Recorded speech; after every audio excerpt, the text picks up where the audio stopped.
छत्रपती शिवाजी महाराज की जय म्हणून आपण वोट बँकिंग मिळवून आपण गादीवर बसतो आणि आता महाराष्ट्रात जे चाललंय राजकारण आणि राज्य करतो.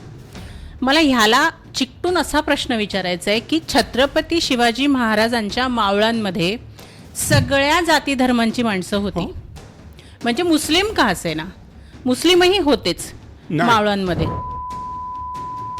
महाराजांची गड किल्ले उभारण्यामागची काय विचार होता, काय कल्पना होती? हिंदुस्थानात असलेले किल्ले, गड, दुर्ग हे तिथल्या जवळजवळ 2-3 हजार वर्षापूर्वीच्या राजवटीने बांधले. परंतु महाराष्ट्रात जे किल्ले आहेत ते 96 कुळी मराठ्यांनी आत्मसंरक्षणासाठी ज्या वेळेला परकीयांचा हिंदुस्थानवर घाला व्हायला लागला त्याआधी दक्षिणोत्तर पसरलेला होता. त्याच्या माथ्यावर वास्तव्यासाठी म्हणून ते किल्ले काही त्यांनी बांधलेले आहेत. महाराजांनी त्या काळात हे जे गड किल्ले किंवा दुर्ग आपण म्हणतो हे खालच्या तळाशी न बांधता वर डोंगराळी भागातच बांधण्यामागचा त्यांचा काय विचार असेल? साहजिकच आहे, त्यावेळेला जे आक्रमक होते त्यांच्याकडे पैसा होता, प्रचंड सैन्य घेऊन ते तळागाळात येऊ शकत होते पण डोंगर चढू शकत नव्हते. जगावं कसं हे छत्रपती शिवाजी महाराजांनी शिकवलं आणि मरावं कसं हे छत्रपती संभाजी महाराजांनी शिकवलं. या दोन महान व्यक्तिमत्वांच्या विचारांनी आणि पराक्रमाने घडलेल्या स्वराज्याचा इतिहास हा केवळ घटनांचा संग्रह नाही, तर तो आत्मसन्मान, स्वातंत्र्य आणि राष्ट्रचेतनेचा अखंड प्रवाह आहे. या इतिहासाच्या गाभ्यापर्यंत पोहोचून गडकिल्ल्यांच्या दगडात दडलेल्या स्मृती जनमानसांपर्यंत पोचविण्याचे कार्य आयुष्यभर करणारे ज्येष्ठ इतिहास अभ्यासक आप्पा परब आज आपल्या विशेष कार्यक्रमात उपस्थित आहेत. नमस्कार आप्पा. गप्पांच्या गावात या पॉडकास्ट चॅनलच्या स्वराज्य गाथा या सेगमेंटमध्ये तुमचं खूप मनापासून स्वागत करते आणि सुरुवातीलाच कृतज्ञता व्यक्त करते की तुम्ही माझ्या एका विनंतीवर पॉडकास्टसाठी यायला तयार झालात, त्यामुळे खरंच मनापासून धन्यवाद. आप्पा, तुम्ही एवढी वर्ष इतिहास अभ्यासक आहात, तुम्ही शिवाजी महाराजांच्या विचारांसाठी, गडकिल्ल्यांसाठी खूप काम केलं आहे. शिवाजी महाराजांची गडकिल्ले बांधण्यामागची नेमकी काय त्यांची कल्पना होती, काय विचार होता? महाराजांच्या बाबतीत जर बोलायचं झालं तर त्यांनी वयाच्या 12व्या वर्षी तो निर्णय घेतला का आपण ज्या भागात राहतो त्या पुण्या परिसरामध्ये स्वतंत्रतेचा उद्घोष झाला पाहिजे. त्याचं कारण असं आहे का कळत नकळत लहानपणापासून त्यांना ज्या गोष्टी कळल्या आणि म्हणून ते पुण्याच्या परिसरात राहण्यासाठी आले आणि तिथे त्यांनी स्वातंत्र्याचा उद्घोष केला. पुणे हे त्यांच्या आजोबांची जहागीर होती, मालोजी राजांची, आणि जाणून बुजून आदिलशहाने त्याच्या राज्यात असलेला तो भाग तिथून त्यांच्या वडिलांना, शहाजी राजांना किंवा त्या कुटुंबाला कर्नाटकमध्ये पाठवलं होतं. आता कर्नाटकमध्ये गेल्यानंतर काही वर्ष तिथल्या वास्तव्यानंतर ज्या वेळेला इतक्या लहानपणी 10-12 वर्षाच्या असताना त्यांना ते आकलन झालं का ज्या स्वतंत्रतेचा आपण उद्घोष करणार आहोत ते महाराष्ट्राला उपयुक्त आहे आणि म्हणून ते पुणे परिसरात आले. साहजिकच येताना त्यांनी आपल्या वडिलांना किंवा ज्येष्ठ बंधूलाही बरोबर आणलं नाही, फक्त मातोश्रींना त्यांनी आणलं. कारण त्या 6 भावंडांमध्ये शिवाजी महाराज हे सगळ्यात लहान होते आणि आपल्या आजोबांची जी जहागीर आहे ती रक्षणासाठी म्हणून मी पुणे परिसरात जातो. साहजिकच आदिलशहाला सुद्धा हा लहान मुलगा जाऊन तिथे काय करणार आहे याचं काही आकलन झालं नाही आणि म्हणून त्यानेही प्रतिबंध केला नाही. सूक्ष्म रीतीने अभ्यास केल्यानंतर शिवाजी महाराज पुणे परिसरात का आले आणि त्यांनी तिथे जे काही कार्य केलं त्याचा सूक्ष्म अभ्यास गेल्या 75 वर्षामध्ये मी केलेला आहे. परंतु अल्पस्वल्प काळामध्ये ते सगळं आपल्याला सांगणं हे काही जमणार नाही. परंतु ज्या वेळेला सारासार विचार करतो आपण, इतिहास बोलत नाही, त्यावेळेला भूगोल बोलतो आणि भूगोल बोलत नाही त्यावेळेला ज्या वेळेला आपण स्वतंत्रपणाने विचार करतो त्यावेळेला ते आकलन होतं. परंतु अशा सूक्ष्म रीतीने महाराजांच्या जीवनाचा अभ्यास करणं हे एका माणसाला शक्य नव्हतं आणि म्हणूनच मी गेले 75 वर्ष माझं आयुष्य हे महाराजांच्या संबंधी गडदुर्गांवरच घालवलं आणि त्याचा अभ्यास मी केला. महाराजांची गड किल्ले उभारण्यामागची काय विचार होता, काय कल्पना होती? संपूर्ण हिंदुस्थानामध्ये जे किल्ला हे नाव आहे ते पर्शियन आहे, गड हे जे नाव आहे ते एतद्देशीय आहे आणि दुर्ग हे नाव आहे ते संस्कृतमध्ये आहे. त्यामुळे हिंदुस्थानात असलेले किल्ले, गड, दुर्ग हे तिथल्या जवळजवळ 2-3 हजार वर्षापूर्वीच्या राजवटीने बांधले. परंतु महाराष्ट्रात जे किल्ले आहेत ते 96 कुळी मराठ्यांनी आत्मसंरक्षणासाठी ज्या वेळेला परकीयांचा हिंदुस्थानवर घाला व्हायला लागला त्यावेळेला सह्याद्री दक्षिणोत्तर पसरलेला होता, त्याच्या माथ्यावर वास्तव्यासाठी म्हणून ते किल्ले काही त्यांनी बांधलेले आहे. आता हे आपल्याला कधी समजतं का ज्या वेळेला आपण वास्तुशास्त्राचा विचार करतो, वरत्या दैवतांचा विचार करतो, जलशास्त्राचा विचार करतो आणि त्या राजांच्या 2000 वर्षाच्या कालखंडाचा विचार करतो, त्यावेळेला ते किल्ले कोणी बांधले, केव्हा बांधले हे आपल्याला समजतं. परंतु मी एकटा माणूस, त्याच्यामध्ये सगळे किल्ले जरी मी नमूद केले सुमारे 1000 तरी त्यातले 500 बघितले आणि त्या 500 किल्ल्यांपैकी 250 किल्ल्यांचा 250 किल्ल्यांचा मध्ययुगाशी संबंध आला. म्हणून इतिहास, विज्ञान आणि भूगोल यांच्या नोंदी केल्या आणि नंतर शिवरायांशी संबंधित असलेल्या 250 किल्ल्यांचा इतिहास हा शब्दबद्ध केला. गड किल्ल्यांच्या बांधकामामध्ये विज्ञान आणि अभियांत्रिकी शास्त्र ह्याचा किती मोठा भाग आहे असं तुम्हाला वाटतं?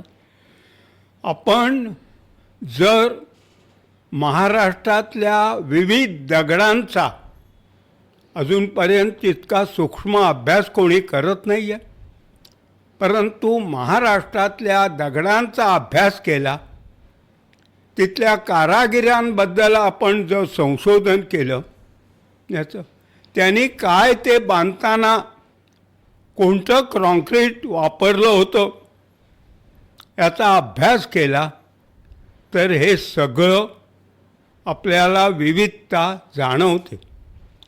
एक वेळ वादळ पावसाची झुंजताना त्या किल्ल्यांवरचं कॉन्क्रीट जे आहे ते जसंच्या तसं राहतं, दगड झिजून जातो आणि त्याचं सूक्ष्म अध्ययन केल्यानंतर त्यांनी त्या बांधकामासाठी कोणता चुना वापरला होता, त्याच्यात काय मिसळ होतं, ते बांधकाम कशाचं होतं हे आपल्याला सगळं समजतं. परंतु दुर्दैवी महाराष्ट्राने इतिहास हा विषय फक्त मनोरंजन, शालेय जीवन, ललित साहित्य याच्याच बाबतीत वापरला आहे. पण महाराष्ट्रातली जशी लेण्यांच्या बाबतीत विविधता सापडते तसा एतद्देशीय लोकांमध्ये तळागाळातले लोक जे या कामामध्ये तज्ज्ञ होते त्यांच्यापर्यंत सर्वसामान्य माणूस पोचला नाही. आणि त्यामुळे ह्या किल्ल्यांचं वास्तू ज्या आहेत ह्या काळाच्या ओघामध्ये काही ढासळल्या पण काही अजूनही उभ्या आहेत. त्या किल्ल्यांची नावं ही शाश्वत स्वरूपात आहेत आणि त्यावरून आपल्याला ते किल्ले कोणत्या कालखंडात बांधले, शिवाजी महाराजांनी ते वापरले पण त्याच्या आधीही ते होते आणि ते असल्याचा पुरावा त्या गडांवर तिथे असलेल्या वनस्पती, तिथे असलेली मंदिरं, तिथे असलेल्या गुहा, तिथे असलेल्या इमारती, तिथे असलेल्या जेण्याच्या पायऱ्या वगैरे हे सगळं आपल्याला आज बोलकं होतं. या गड किल्ल्यांची जी महाराजांनी नावं ठेवली त्या नावांबद्दल काही सांगता येईल का? एका ज्ञात अज्ञात कालखंडामध्ये गंगा यमुनेच्या दोआबामध्ये ऋषींची इन्स्टिट्यूट होती आणि तिथले विद्यार्थी त्यांचं शिक्षण पुरं झाल्यानंतर आपल्या गुरुचं जे तत्त्वज्ञान आहे, जे ज्ञान आहे ते पसरवण्यासाठी नर्मदा ओलांडून ते महाराष्ट्रात येत होते. आणि इथे आल्यानंतर त्यांच्या लक्षात असं आलं का इथली जी संस्कृती आहे अजून अप्रगत आहे. त्यांना जर आपण काही तज्ज्ञ म्हणून माहिती देण्यासाठी आलो आहोत तर त्याच्यासाठी प्रथमतः आपलं वास्तव्य हे त्यांच्याबरोबर न करता अत्युच्च अशा सह्याद्रीच्या शिखरावर आपण करावं, कारण त्यामुळे आपल्याला संरक्षण मिळेल. आणि म्हणून कित्येक गडांवर आत्मसंरक्षणासाठी त्यांनी गुहा बांधल्या, गुहा खोदल्या. त्याच्यानंतर पाण्याची आवश्यकता आहे याचा त्या ठिकाणी त्यांनी आपल्यासाठी पाणी निर्माण केलं. फक्त खाणं जे आहे ते खाली उतरून भोवतालच्या समाजाकडनं घेत होतं. परंतु महाराष्ट्रावर त्यांनी फार उपकार केले. आपल्या गुरूंची नावं त्या गडकिल्ल्यांना दिली. कौंडिण्य ऋषीचा कोंढाणा, पराशरांचा पन्हाळा, अश्वलायन ऋषींचा सज्जनगड, वसिष्ठांचा वासोटा, हे जसे ऋषींची नावं बोलकी झाली तद्वत आपण आज जे म्हणतो आहे का संरक्षक वनस्पती वगैरे अशा वनस्पतींमुळे तोरण वृक्षाचा तोरणा, माहुल वृक्षाचा माहुलीगड, अशा प्रकारे ज्या वेळेला वृक्षांचा अभ्यास करतो त्यावेळेला त्या किल्ल्यांची नावं आपल्याला ज्ञात होतात. परंतु आजवरच्या ज्या काही सुविद्य विद्यार्थ्यांमध्ये जाऊन येतात, पाहून येतात, गरजून येतात, पण अभ्यासून काही येत नाही. रायगडाच्या नावाविषयी तुम्ही मला त्या दिवशी आपण भेटलो त्या दिवशी एक गोष्ट सांगितली होती. रायगडाचं नाव रायगड कसं पटलं त्याविषयी आम्हाला सांगा ना. ज्या वेळेला एखाद्या गडाचं आपण सूक्ष्म संशोधन करतो त्यावेळेला लक्षात येतं, अरे हा रायगड, राय हा शब्द महाराष्ट्रामध्ये नाही आहे. याचं महाराष्ट्रामध्ये पुरुषाच्या नावापुढे राव लावतात. याचा त्याच्याप्रमाणे माधवराव, देवराव वगैरे राव लावतात. मग राय शब्द कुठला असेल तर महाराष्ट्र ओलांडून त्याच्या आधी कोणाचं राज्य होतं तर विजयनगर साम्राज्याचं. आणि त्यांच्याकडे अच्युत देवराय, कृष्णदेवराय, राय हा शब्द येतो. मग त्या घराण्याचा अभ्यास केल्यानंतर त्यातला कोणता राजा असा आहे का ज्याने गुजरातपर्यंत आपलं विस्तृत साम्राज्य पसरवलं होतं महाराष्ट्रावर.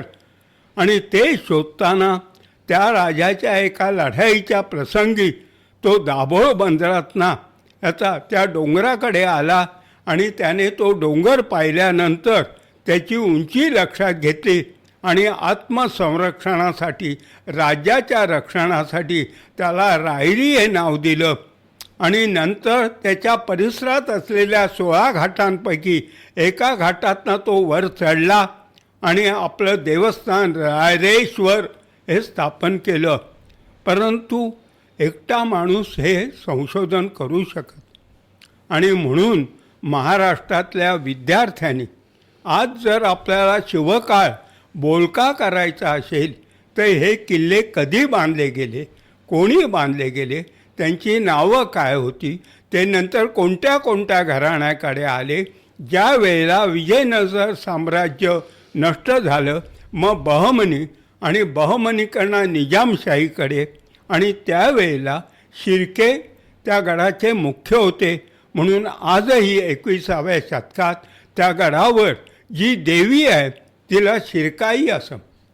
वास्तविक त्या देवीचा अभ्यास केल्यानंतर ती महिषासूर मर्दिनी आहे, ती महाराष्ट्राची कुलदेवता आहे. पण ती शिरकाई आणि तिची वास्तू अभ्यासानंतर आपल्या लक्षात येतं का हे शिर्के याचं ते त्या किल्ल्यावर किल्लेदार होते. आता हे शिर्के कधी आले तर 12व्या शतकामध्ये देवगिरीच्या यादवाचं एक मोहीम ही दक्षिणेवर झाली. त्याचं नाव आहे सिंहण यादव याचं. आणि त्या यादवाबरोबर आघाडीचं जे सैन्य होतं ते जसं शरीरामध्ये शिर हे महत्त्वाचं असतं, मस्तक, त्याप्रमाणे त्याला शिर्के हे नामावली, त्याच्या सैन्याच्या मंडळाला दळवी ही नामावली. अशा प्रकारे महाराष्ट्रात कोण लोक आले होते आणि ते गड कोणत्या कोणत्या गडावर गेले त्याच्या पायथ्याच्या लोकांचा आपण अभ्यास केला तर त्या उपनावावरनं, त्या आडनावावरनं आपल्याला त्या कालखंडाचा शोध लागतो आणि त्याचा बराचसा इतिहास आपल्याला कळतो. अगदी. त्या दिवशी समाधीविषयी आपण बोलत होतो. समाधी आणि तुळशी वृंदावन ह्याच्याविषयी जे तुम्ही मला सांगितलं, मला असं वाटतं तेच तुम्ही आपल्या प्रेक्षकांनाही परत एकदा सांगावं. समाधी ह्या जो हे आहे तर त्या काळामध्ये जो ज्येष्ठ श्रेष्ठ माणूस होता त्याचं जर निधन झालं तर त्याची समाधी बांधली जाईल. परंतु तो युद्धजन्य काळ असल्यामुळे साहजिकच तो जर युद्धात मारला गेला तर त्याची धर्मपत्नी त्याच्याबरोबर सती जायची आणि तिचेही स्मारक म्हणजे एक हाताचं निशाण असलेला असा दगड असायचा. जर तो ब्राह्मण असेल तर त्याच्यावर त्या दगडावर शिवपिंडी असायची. ब्राह्मण असेल तर त्या दगडावर पावलांचे ठसे असायचे आणि जर क्षत्रिय असेल तर त्याच्यावर शिवपिंडी असा समाध्यांचा अभ्यास केल्यानंतर आपल्याला तिथली राजवट कळते. महाराष्ट्रातील कोणता किल्ला इतिहासाच्या दृष्टीने सर्वाधिक महत्त्वाचा मानला जातो असं तुम्हाला वाटतं? एक लक्षात घ्या, कोणता किल्ला असा नाही, त्या राजाचं जे काही ध्येय धोरणं आहेत त्या. आता 12व्या वर्षी पुणे परिसरात आलेले छत्रपती शिवाजी महाराज सुरुवातीला पुण्यात राहिले, पण नंतर त्यांनी बिरमदेवाचा डोंगर ही आपली राजधानी केली आणि जवळजवळ 70पर्यंत 28 वर्ष तो किल्ला राजधानीचा. आणि त्यांच्या लक्षात असं आलं का मी जर आता याचा राजा होणार आहे तर माझ्या सैन्याचा खर्च हा जर मला चालवायचा असेल तर त्यावेळेला दुसरे काही मार्ग नव्हते. याचा इथले जे लोक आहेत 12 मावळ्यातले ते देशमुख हे पद देशाचा मुख्य राजघराण्यातला शेवटचा हुद्दा आहे. साहजिकच ते आपल्या जमिनीवर मला काही हक्क सांगू देणार नाहीत म्हणून ते कोकणात उतरले आणि कोकणातल्या राजांना त्यांनी जिंकलं होतं आणि म्हणून आपली राजधानी कोकणात रायरीवर नेली. आता आपण राजा होणार आहे तर उत्पन्नाची साधनं त्यावेळेला जी आहे ती एक शेती आणि व्यापार. त्यावेळी इंडस्ट्रीज नव्हती. महाराजांचा अभ्यास खूप मोठा आहे. त्यांना सुरतेवर हल्ला केला होता, कर्नाटकात बार्शिलोरवर हल्ला केला होता आणि कोकण किनारपट्टीवर 84 बंदरं आहेत हे त्यांना माहीत होतं. कारण सिंधुदुर्ग बांधताना ते म्हणाले 84 बंदरी ऐसा जागा नाही. असं त्यांच्या तोंडचं हे बखरीतलं कागदपत्रातलं शब्द. आपण पुढचं वाक्य असं आहे, 18 टोपीकरांच्या उरावर शिवलंका अजिंक्य जागा निर्माण. ऑल डिफरंट टाईप कॅप्स वापरणारे 18 पाश्चात्य इथे आयात निर्यात करतात आणि दक्षिणोत्तर या सह्याद्रीमध्ये मी जर त्या तिथे चेकपोस्ट बांधली, त्याच्या ज्या वाटा आहेत, एक नाही 2 नाही, कोणी अभ्यास केल्याने जवळजवळ 650 घाट आणि बालेघाट आहेत, परंतु त्याचा कोणी. सुरत ते बार्शिलोर ही 84 बंदरं ती कोणी अभ्यासली नाही. आणखी त्यांचं महत्त्व आहे स्वाभिमान. समोरच्या सागराला त्यांनी नाव दिलं सिंधू सागर. जसं गंगा यमुना तशी सिंधू नदी ही पवित्र होती.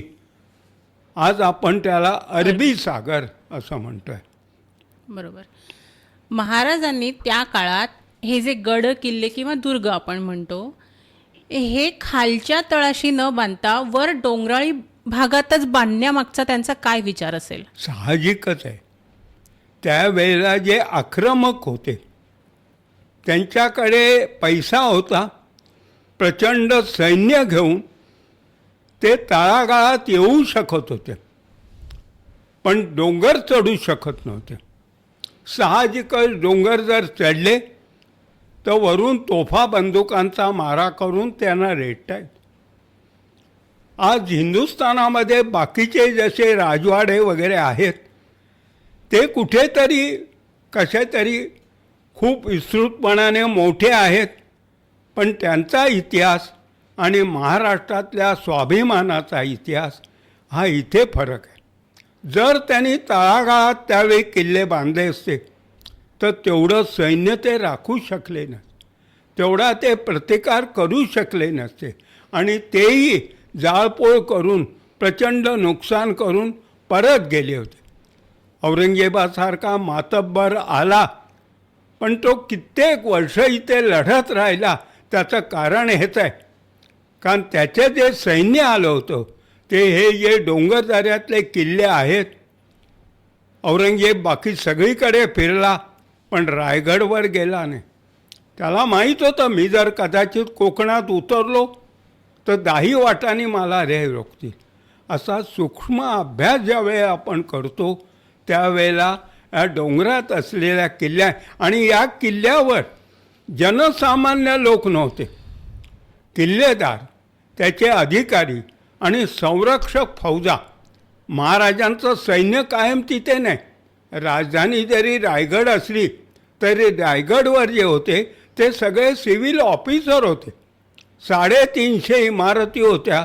आज जवळजवळ 150 इमारती त्या बोलत आहेत. आणि आश्चर्याची गोष्ट त्या 17व्या शतकात जस्ट लाईक शेअर बाजार, बार्गेनिंग काउंटर्स असा बाजारही महाराजांनी तिथे बांधला.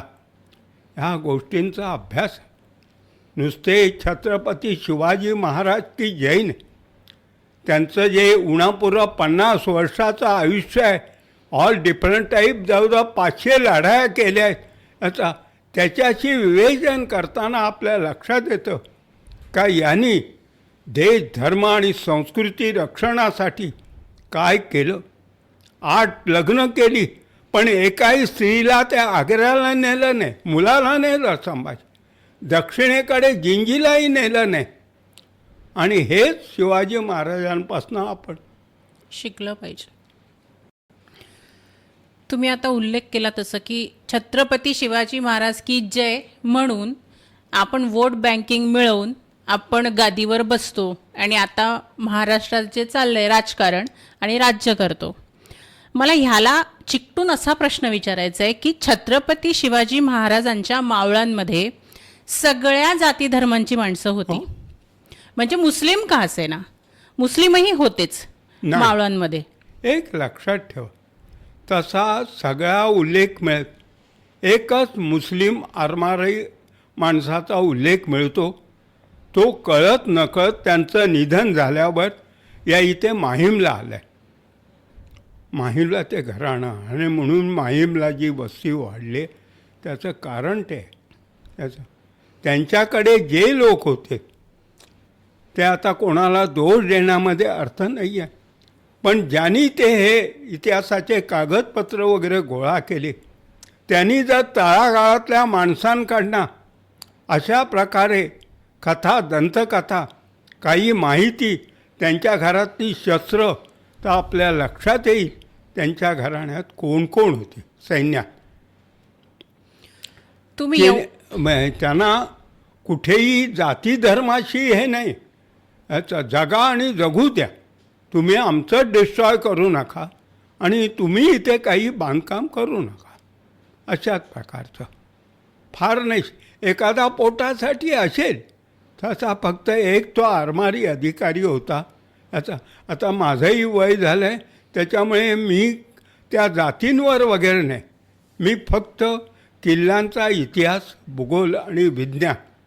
त्याचं कारण असं आहे का ज्या वेळेला त्यावेळीच्या ह्या किल्लेदारांचा उल्लेख कागदपत्रामध्ये आहे याचा तो आपण उजेडात आणतो त्यावेळेला साहजिकच या 21व्या शतकामध्ये आम्ही नव्हतो का? अरे तुम्ही पण होता, पण तुमचं मूळ गाव सोडून त्या किल्ल्याच्या पायथ्याला गेलात, त्यामुळे तुम्ही पायदळात असाल, घोडदळात असाल किंवा किल्ल्यावर रक्षणासाठी असाल, ते तुम्ही संशोधन केलं पाहिजे. तुमच्या घरात जर शस्त्र सापडलं तर तुम्ही क्षात्र धर्माचा ते स्वीकार केला होता. कालांतराने पोटासाठी तुम्ही इतर काही उद्योग वगैरे केले, तुमची जी उपनावं आहेत त्याच्यावर नाही आपल्याला ते समजतं. हे सगळं मी उद्देश ठेवला होता, परंतु दुसरी बाजू मला तेवढा काही प्रतिसाद देत नव्हती. त्याचं कारण असं आहे का प्रचलित लोकांकडे जे साहित्य होतं, शालेय जीवनात जो इतिहास होता तो मार्क मिळवण्यापुरता, बाह्य जीवनात होता तो नाटक, सिनेमा, सिरियल वगैरेसाठी होता. त्यांनी महाराष्ट्रातल्या तळागाळातल्या लोकांचा जर अभ्यास केला असता तर त्यावेळी सैन्यात कोण कोण होते आणि कुठे होते, त्यांनी आपलं गाव सोडून तिथे किल्ल्याखाली का गेले, याचं हे सगळं आपल्याला समजलं. तुम्ही गड किल्ल्यांचा खूप सखोल अभ्यास केलेला आहे, पण आजची जी गड किल्ल्यांची अवस्था आहे यावर तुम्ही काय बोलाल? एखादी गोष्ट जर आज आवश्यक वाटत नाही तर त्याच्याकडे कोणी लक्ष देत नाही.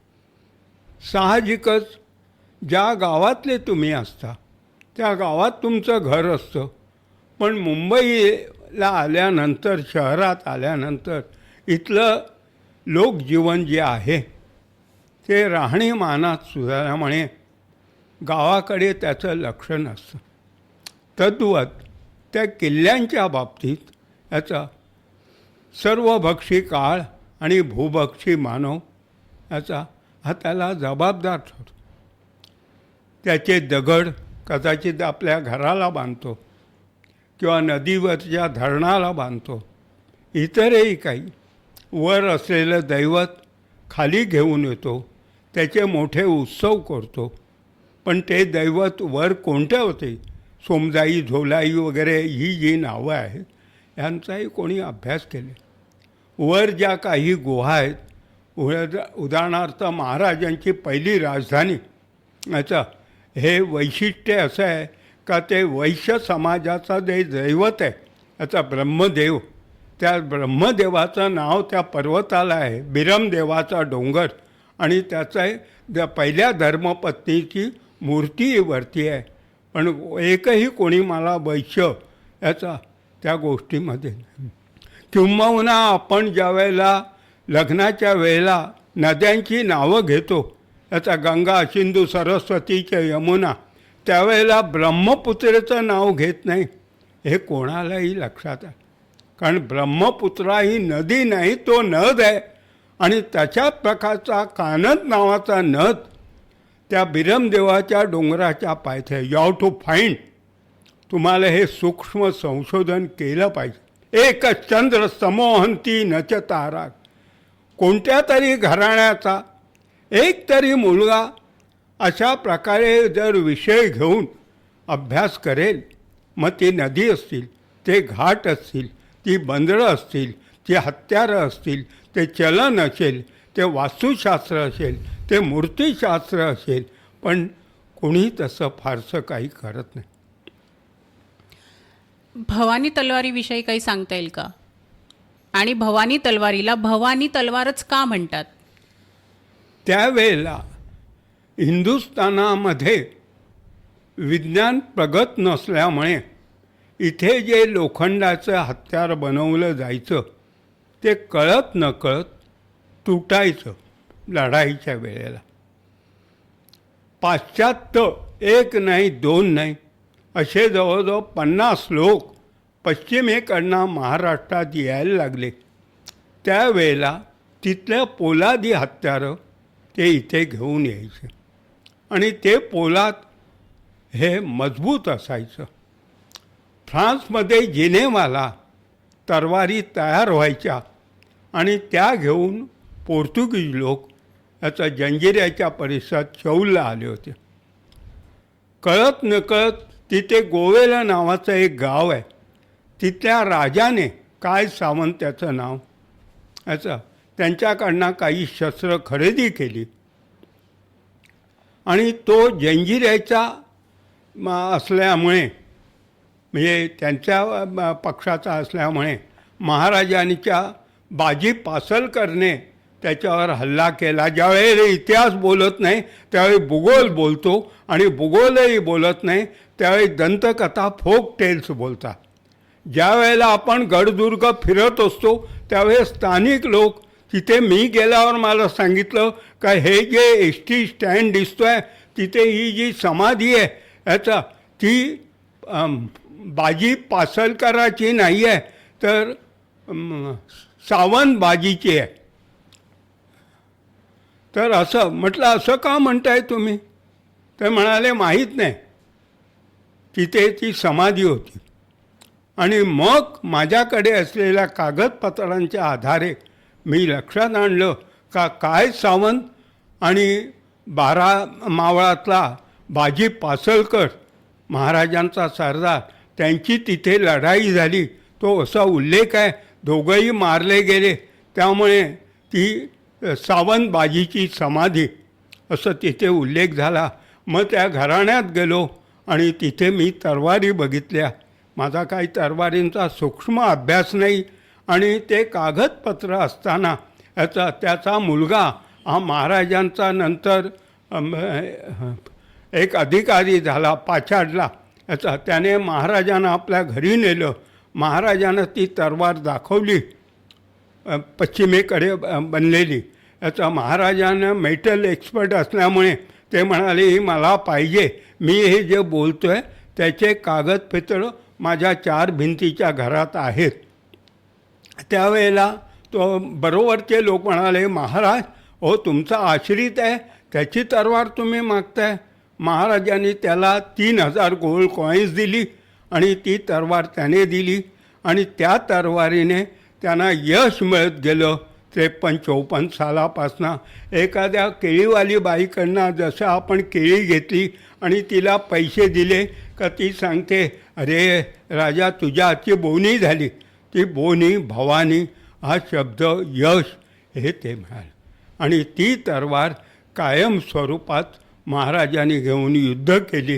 याचा हे सगळंच मी काही करू शकत नव्हतो, परंतु महाराजांचं निधन झाल्यानंतर जसं माझी एखादी वस्तू असेल आणि माझा मुलगा माझ्या मृत्यूनंतर ती साहजिकच पूजेच्या ठिकाणी ती ठेवेल, मी काही जी वस्तू वापरत होतो याचा ती ठेवेल, तशी महाराजांची ती तरवार रायगडावर असलेल्या पूजास्थानामध्ये होती. ज्या वेळेला औरंगजेबाने तो किल्ला घेतला त्यावेळेला ते सगळं जप्त केलं. ते त्यांनी उत्तरेकडे नेण्यासाठी म्हणून सगळं जप्त केलं. परंतु शाहूला सोडताना शाहूने सांगितलं त्याच्या मुलांना का माझ्या आजोबांची आणि वडिलांची म्हणजे संभाजी राजांची आणि शिवाजी महाराजांची त्या दोन्ही तरवारी मला द्या आणि त्या साताऱ्याला त्यांच्याकडे आहेत.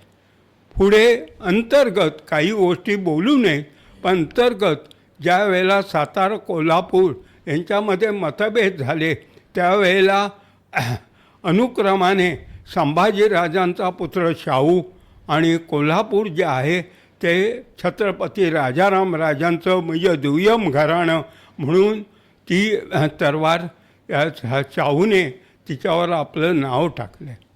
आता हे सगळं जे काही आहे तुमच्या घरातलं हे सामान्य माणसाला नाही तपासायला, त्याने ते तपासलं पाहिजे. त्यावेळची अक्षरं, त्यावेळचं नाव आणि ते ताराबाईला श्रेष्ठत्व दाखवण्यासाठी याचा शाहूने त्या तरवारीवर आपलं नाव लिहिलं. ती भवानी तरवार तिथे आहे.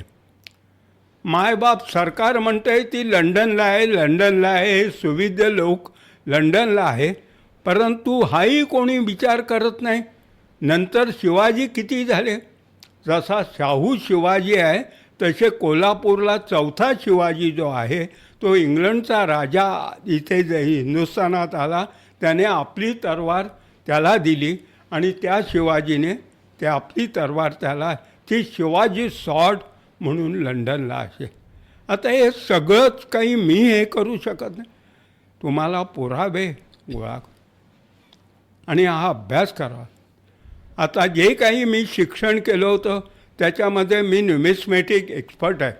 संबंध महाराष्ट्राची प्रतीकं मला म्हणजे सन्मान चिन्ह मला मिळालेली आहेत नाण्यांच्या बाजू. शिवाजी महाराजांनी याचा तांब्याची 3 नाणी पाडली, रुका, सापिका, तिरुका आणि सोन्याचं 1 पाडलं याचं. पण ते हिंदुस्थानात महाराष्ट्रात चाललं नाही, त्याला कारण मुंबई सरकार आहे आणि ते आताच्या त्या पुस्तकात मी लिहिलं का नाही. पण त्यांनी चांदीचं नाणं नाही पाडलं. मी मेटल एक्सपर्ट नाही आहे, सगळं काही मीच करावं असं नाही आहे, पण मला प्रतिसाद आज भाग्यासारखे तुझ्यासारख्या ताईने मला प्रतिसाद दिला. नाही तर कोणी राजकारणी माणूस किंवा कोणी हे करत नाही. ते जे 3-4 हजाराची पुस्तकं बाजारात आहेत ते त्यांचं प्रमाण मानतात. साहजिकच आहे याचा. आज माझं भाग्य आहे म्हणून तुम्ही मला बोलायची संधी दिली, कारण गेले 75 वर्ष मी दऱ्याखोऱ्यातनं हिंडलो आहे आणि तिथे जे काही वक्तव्य केलं कोणाची हिंमत नाही आहे तिथे ते, कारण ते भुयार कोणी खणलं याचा, ते मूर्ती का तिथे आली हे सगळं सांगत होतो. पण कोणी आज जिथे राहतो तिथेही काय. काल आता महाराजांचं राजाभिषेक दिन होता, परंतु कोणी काही दोन शब्दसुद्धा. त्याचं कारण असं आहे का सगळीकडे जे राज्याभिषेक अभिषेक राज्याला नाही झाला, महाराष्ट्राला नाही झाला, व्यक्ती झाला. आणि तो 5 दिवस तो कार्य चालत होता आणि नंतर राजदर्शनासाठी सिंहासनावर ते बसले. ते त्या पुस्तकात लिहिलं. ताई, एकही पुस्तक ते विकलं गेलं नाही. काल भवानी तरवारीचं तेच आहे. कारण एका मोठ्या इतिहासकाराने सांगितले ती गोव्याच्या सावंतांनी दिली. सावंतांची 5 राज्य मुंबईमध्ये आहेत, पण सावंत काही प्रतिसाद देत नाही. माझं हे भाग्य आहे का आज तू ताई मला बोलवलंस आणि अशा प्रकारचं असे पुरावेही आहेत. तुम्हाला जर आप्पा परब यांची पुस्तकं विकत घ्यायची असेल तर त्या संदर्भातले सगळे डिटेल्स मी डिस्क्रिप्शनमध्ये देते. आप्पा, या पॉडकास्टचा शेवटचा प्रश्न ज्याच्याबद्दल मला प्रचंड कुतूहल आहे. छत्रपती शिवाजी महाराज ह्यांचा राजाभिषेक, त्याला राज्याभिषेक बरेच लोक म्हणतात, याविषयी काही सांगता येईल का? एक लक्षात घ्या, महाराजांना राजाभिषेक करून घ्यायचाच होता असं नाही आहे. काही गोष्टी ज्या अशा आहेत त्या आता जर त्याचं वक्तव्य केलं तर तो प्रचलित राजकारणी लोकांना धक्का बसतो. कारण महाराजांचा पहिला राजाभिषेक 14 जानेवारी 1654 जावळीमध्ये झाला. आता 14 जानेवारीला का? तर महाराष्ट्रामध्ये एक सण पाळला जातो, मकर संक्रमण. सूर्य विषुववृत्त ओलांडून मकर राशीकडे जाऊन परततो. तसं जे राज्य मोऱ्यांचं होतं ते भोसलेंकडे आलं आणि तो बदल म्हणून तो राजाभिषेक झाला. त्यावेळेला त्यांची 3 लग्न झालेली होती, पण ती जावळीची मोहीम असल्यामुळे 3 बायका त्यांनी बरोबर नेल्या नव्हत्या. त्यामुळे साहजिकच ते विधी करायला लागणारी धर्मपत्नी हे खेळणा किल्ला, विशाळगड किल्ला, तिथला जो शंकरराय मोरे होता त्याने आपली मुलगी 4थं लग्न शिवाजी महाराज तिला घेऊन, असं यू हॅव टू फाईंड. तुम्हाला हे सूक्ष्म संशोधन केलं. त्यांना नुसतं मिरवायचं नव्हतं किंवा मोऱ्यांची कत्तलही करायची नव्हती, परंतु आता ही जावळी माझ्याकडे आहे, मी इथला राजा आहे, तो पहिला राजा आहे. त्याच्यानंतर परत राजाभिषेकाचा प्रश्न आला त्यावेळी त्यांच्या लक्षात आलं 12 मावळामध्ये जे लोक आहेत ते कळत नकळत काही त्यांना अंकित होते, बांदल शिलिंगकर वगैरे, जेधे वगैरे, काही त्यांच्या विरोधात होते. आणि साहजिकच महाराजांनी ठरवलं का आता देशावर ना कोकणात जायचं, कोकणात कोणी विरोध करणार नाही, म्हणून ते रायगडावर 1670 याचा रायगडावर बांधकाम चालू केलं आणि 74 राजाभिषेक केला. आणि ती 28 वर्ष असलेली जी वरची राजधानी राजगड आहे तीच त्यांनी सोडली. आता इथे काय आहे, प्रचलित 21व्या शतकामध्ये त्यांचे जे काही वंशज आहेत ते माझ्यासारख्या जनसामान्यांना नाही सहमत होणार. कारण ते मला दाखवताना 1000-2000 रुपये किमतीची जी पुस्तकं आहेत, अरे तेच ग्रंथ श्रेष्ठ आहे. माझं दुर्दैव, जीवनाची जी दुसरी बाजू आहे, शिक्षण नाही, फक्त आहे तो हा इतिहास. मग तो दगडांचा असो, तो नाण्यांचा असो, तो शस्त्रांचा असो, तो युद्ध पद्धतीचा असो, कोणत्याही बॅटल फील्डवर त्यांनी तोफा बंदुका नेल्या नाही. 500 लढायांचा त्यांचा अभ्यास. एकही महाराष्ट्र सुपुत्र, आज जसा तुम्ही बोलवलं तसं कोणीतरी एक, अरे इतक्या लढाया, काहींनी मला विरोध केला, ते 500 लढाया करते. महाराज हेड ऑफ फॅमिली आहे, त्यांनी निर्णय घेतल्याशिवाय किल्लेदार लढणार नाही, सेनापती लढणार नाही, सरदार लढणार नाही. आणि त्यांच्या संपूर्ण जे काही अधिकारी आहेत त्यांचा रेकॉर्डही माझ्याकडे आहे. सिंहासनाविषयी काही सांगता हां, येईल का? सिंहासनाचं जे तुम्ही म्हणताय ते 32 मण सोन्याचं सिंहासन बनवलं होतं. याचं साहजिकच आहे का ते सिंहासन याचा महाराज नेहमी बसायचे. फक्त ज्या वेळेला दसरा असेल, वर्षप्रतिपदा असेल किंवा असा काही सण असेल त्याच वेळेला ते दरबारात यायचे. नाहीतर बाकीच्या वेळेला डिस्कस करायला त्याच्या मागे दुसरं एक इमारत आहे तिथे बसून सगळ्या मोहिमा वगैरे ठरायच्या. आता त्या सिंहासनाचं याचं बसण्यापुरतंच आणि तेही बसायचे सिंहासनावर पदस्पर्श न करता. म्हणजे पायातले जोडे तुमच्याकडे येताना मी बाहेर काढले तसे सिंहासनावर जोडे घालून बसत नव्हते. आज दुर्दैवाने सगळे जे फोटो आहेत ते पायात जोडे घातलेले याचा. त्यामुळे ते पवित्र असं सिंहासन ज्या वेळेला औरंगजेबाने तो किल्ला घेतला, साहजिकच आहे औरंगजेबाच्या मोहिमा असल्यामुळे त्याला पैशांची जरूर होती आणि त्याने ते सिंहासन तोडून फोडून. आता तिथेही जे काही घडलं त्याचं थोडक्यात तुम्हाला सांगतो. ज्या वेळेला औरंगजेब दक्षिणेमध्ये उतरला नाही त्याचा जो मावस भाऊ की काय आहे तो खाली उतरला, जुल्फिकार खान याचा. आणि त्याने आणि हा जो पटकन आता वयोमानाप्रमाणे लक्षात येत नाही आहे ज्याला फितूर म्हणतात याचा, असा माणूस त्याने मध्यस्थी केली आणि संभाजीच्या धर्मपत्नीची आणि त्याची याचा दोघांचे हे करून दिलं, म्हणजे करार करून दिला. त्याच्यात त्याने सांगितलं तुम्ही रायगड जाळा, लुटा, पण कोणाला बाटू नका, कोणाला मारू नका. 500 स्त्री पुरुष त्याने पकडले पण कोणालाही मारलं नाही, कोणालाही. पण कागदपत्र जाळले आणि सोनं नाणं. औरंगजेबाने जे विचारलं त्यावेळी तो म्हणाला मी असा करा आणि म्हणून शाहूला जिवंत ठेवलं. नाहीतर संभाजीच्या मुलालाही त्याने औरंगजेबा. कारण हा जो करार आहे ज्याचं नाव सगळ्यांनी फितूर केलं आहे तर हा करार झाला. असं सूक्ष्म संशोधन ज्यावेळी होतं याचा त्यावेळेला इतिहास उजेडात येतो.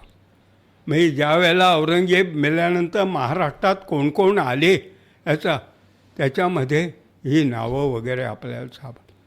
कोणालाही बाटवल्याचं नाही, कोणालाही ठार मारल्याचं नाही याचा. सिंहासन तोडून फोडून, सिंहासन म्हणजे वरती जे काही सोन्याचं केलं होतं तेवढंच, जागा तीच आहे जागा. तर हा होता आपला आप्पा परब यांच्याबरोबरचा भाग 1. भाग 2 पुढच्या आठवड्यात रिलीज होणार आहे. तोपर्यंत चॅनलला लाईक करा, शेअर करा आणि सबस्क्राईब करा. धन्यवाद.